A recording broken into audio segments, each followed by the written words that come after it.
Okay, so now the opponent's range probably contains a whole lot of decent ace high, right?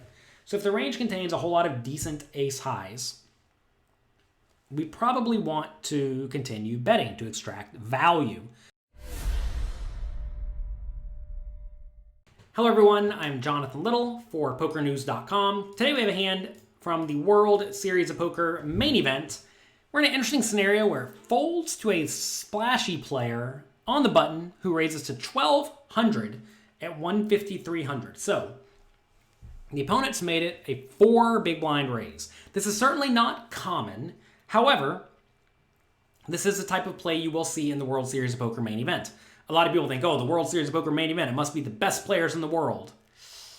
Certainly the best players in the world are there, but there's also a whole lot of not so great players who are, hometown heroes who came out with their $10,000 and are trying to get rich, which, nothing wrong with that.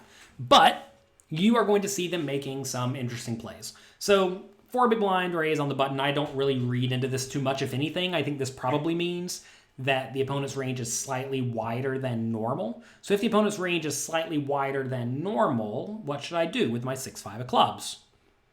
Take a second, think about it. Pause the video. Pause the video right now and type, what would you do with the 6-5 of clubs in this scenario? Would you fold, call, re-raise small to, let's say, 3,000, or re-raise big to something like 4,000? Really commit to it. Pause it and do it.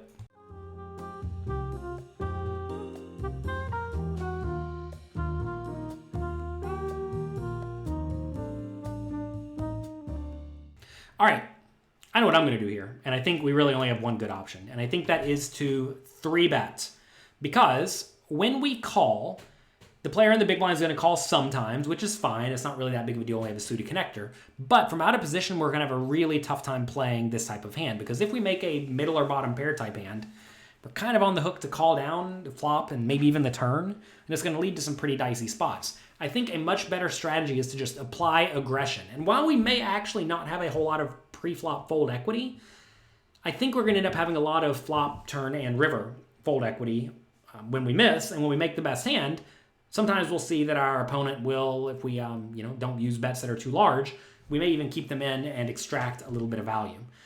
So I like 3-betting. And when I do 3-bet in this spot, I want to go kind of big because I do want to get some pre-flop fold equity, right? Like if they have king 4 offsuit, I want them to fold. I don't want them to call.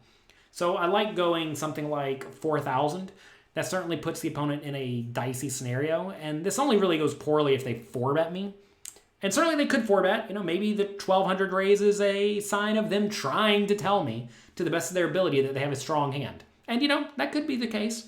But I think more often than not, you're just going to find that this is a normal range raising a little bit too big, or maybe even like a weaker than average range that's raising big to try to get pre-flop fold equity. We do go 4,000 though, and the opponent does call. Flop comes 9-5-4, giving us middle pair. All right, how in the world does this board connect with the button's range? That's what you want to be asking yourself in this spot. You don't want to think, oh, middle pair, bet, or I made a pair, I'm betting, or I was the pre-flop 3-better, I'm betting. You don't want to think that. You want to be thinking, how does this board line up with both players' ranges? And if you think about my range in this scenario, this board does not really line up with it at all. However, I probably have aces, kings, queens, jacks, 10s, and 9s in my range, whereas my opponent probably does not have all of those hands because they would often 4-bet those. However, the opponent does probably have 9s, 5s, 4s, and 5-4 suited. So the opponent could certainly have those. I do block 5s and 5-4 suited though, so that's very nice. So in this spot, I think we probably just have enough of a range advantage to the point that I can continuation bet with my entire range in this spot. Notice that a lot of my bluffs in this hand will be draws, like 7-6 or 8-7 or 9-7 suited. If I did elect to 3-bet those would have solid equity. Notice if I had ace-3 or ace-2, those have a gut shot, right? And an overcard. Also, I have some flush draws like queen, jack of hearts. So I think we can get away with betting pretty frequently here. Even my total air, like queen, jack offsuit, has 2 overcards, right? So this is a spot where I do think we can be betting frequently, and our opponent can't raise me all that often because I just have aces, kings, queens, jacks, 10s, and 9s in my range that are not going to fold. So I like betting. This is a spot where if you are going to bet with your whole range, you probably should go for a small to medium size of something like 3,000 to 4,000. You don't want to go too tiny, like 1,000 or 2,000, because then you're just going to get called by everything, and you're not going to have any idea how to proceed on various turns. I think when we bet starting bigger, like 3,000 or 4,000, that's going to make our opponent fold out their total junk immediately, and they're going to call with all the hands that have any potential whatsoever, like Jack 10 of diamonds, right? Overcards and backdoor flush draw. Those are going to continue, and stuff like pocket sevens may call, but we may actually be able to bluff that. Hands like ace 2 are going to call. We'll be able to get those to fold on the turn. So I'm not exactly playing this hand purely for its immediate value, but we're going to see what develops. I do go 3,400, which I think is fine. Opponent does call. Turn is now the 2. Okay, so now the opponent's range probably contains a whole lot of decent ace high, right? So if the range contains a whole lot of decent ace highs, we probably want to continue betting to extract value from our splashy opponent. For those who don't know, splashy, in my vocabulary at least, means plays a lot of hands, doesn't really like folding. They splash around, they gamble. Splashy, right? All right, so in this spot, I think we probably want to keep betting. The problem with checking is that if I check and the opponent bets big, it's a pretty bad scenario. And that's, I mean, I got a call, I can't really fold here. But do I want to check call a big turn bet and check call a big river bet? It's like, obviously no, right?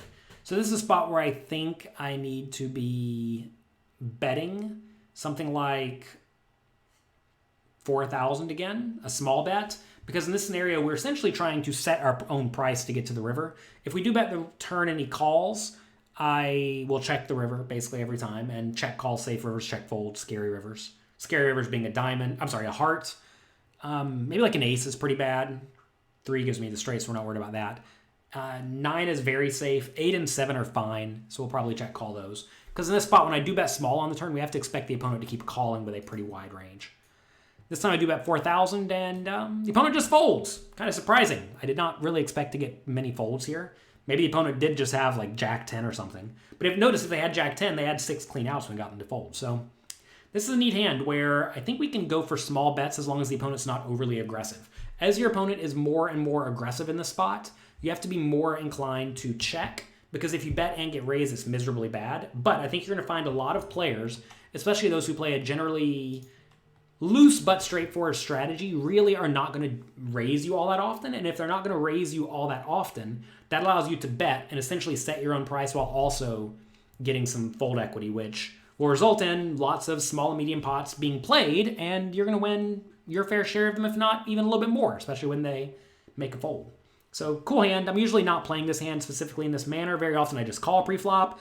Against a lot of players who play well, I'm just going to check the flop and then check call. But against these loose, splashy players, I think you should be a little bit more inclined to go for bets as long as they are not too aggressive. And apparently that's what I thought about my opponent today. So that's going to be it for this episode for Poker News. This episode, what is this? This is the poker hand for Poker News. Hope you enjoyed it. If you did, click like, click subscribe. Hope you enjoyed it. Good luck in your games. Have fun. And I will talk to you next week. Thanks for taking the time to watch this video. I hope you enjoyed it. If you want more strategy lessons, pre-flop charts, and interactive quizzes, make sure you get your free membership to pokercoaching.com right now at pokercoaching.com/free. I'll talk to you next time.